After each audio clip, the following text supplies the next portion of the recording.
What's up guys, my name is Ace, and today we're going to be talking about the suppressor attachment on sniper rifles in Infinite Warfare. I've had a lot of questions, people asking me what exactly does the suppressor do, does it have a serious negative effect on the sniper rifles, and today we're going to be answering that question. Let's get into it.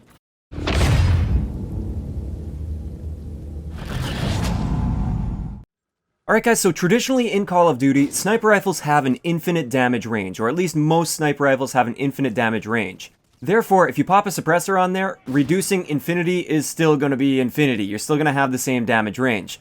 So what they would do in the past to make it so there was some trade-off to using a suppressor is they would change the multipliers, because that's how sniper rifles tend to work. A lot of the one-shot sniper rifles do like 98 out of 100 damage, so not enough to get a one-shot kill, but it's the multipliers that take it over the edge. So shooting them in the chest will give you a higher multiplier that will put you over the edge and make it a one-shot kill on anywhere that had anything higher than a 1 times multiplier. So what they used to do with suppressors is they would take some areas that before a suppressor would be a one-shot kill, and they would make them not a one-shot kill anymore. They would take away their multiplier. So therefore, if you had a sniper rifle that was a one-shot to like the chest as well as the stomach or the lower torso, putting a suppressor on there would often make that lower torso now a 2-shot, but still a 1-shot to the upper torso, or something along those lines. Black Ops 3 is where this changed pretty considerably. In Black Ops 3, with suppressors, it had no impact on your multipliers, no impact on range. The only impact it had was on your penetration, your ability to shoot people through walls. So therefore, there was almost no trade-off to using a suppressor on a sniper rifle in Black Ops 3, and it was essentially a free attachment that you wanted to use whenever possible, because it does help to stay off that radar, and there's no real downside to it aside from shooting through cover, which in reality isn't going to be super often. So what about Infinite Warfare? What happens when you pop a suppressor on these sniper rifles? Well, it actually kind of depends on the sniper rifle you're using, but all of the sniper rifles aside from the DMR-1 are not impacted whatsoever by suppressor as far as I could tell. None of their multipliers are changed, they all have infinite damage ranges, and also I did some testing on penetration, and just based on my testing, keeping in mind that this is hand tested and there is room for a little bit of error, but based on my hand testing, it also seems to have no impact on penetration as well. So for the KBS longbow, the EBR-800, the Widowmaker, as well as the TF-141 or the Intervention, there seems to be absolutely no negative impact from running a suppressor on those guns. Now I will say with the EBR, the suppressor still does affect the assault rifle mode, just not the sniper mode.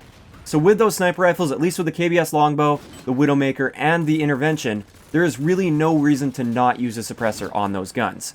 It has no impact to your multipliers or your damage range. On the DMR-1, however, the DMR-1 behaves more like an assault rifle. It has 2 different damage ranges, and it drops off at 40 meters. So it does 75 damage out to 40 meters, and then beyond 40 meters, it has a 50 damage range. This means it's always still going to be a 2-shot to the body as long as you're not shooting through something, but with the multiplier, the head multiplier is 1.34, meaning that when you're in that 75 damage range, it's going to be a 1-shot headshot. And then when you're in the 50 damage range, it's going to be a 2-shot headshot. So what a suppressor does on the DMR-1 is it actually reduces your 1-shot headshot potential by 25%. It reduces it from 40 meters down to 30 meters.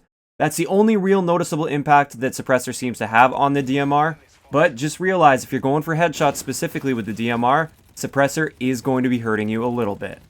So there we have it. If you guys are running the KBS longbow, the Widowmaker, or the Intervention, the TF-141, make sure you're popping a suppressor on there if you've got that extra slot for an attachment, because it's not going to be hurting you at all. And just keep in mind, if you're running DMR-1, you're reducing your 1-shot headshot potential, but you really aren't changing anything as far as your 2-shot range goes, so if you're just going for body shots, suppressor is great on the DMR-1, but if you're actively going for headshots, I would avoid it. And finally, if you're using the EBR-800, suppressor is great if you stay in sniper mode, but as soon as you swap to that assault rifle mode, your 4-shot kill range is reduced by 25%. If you enjoyed the video, a like rating is always appreciated, and don't forget to subscribe for more if you haven't already. I'll talk to you guys next time.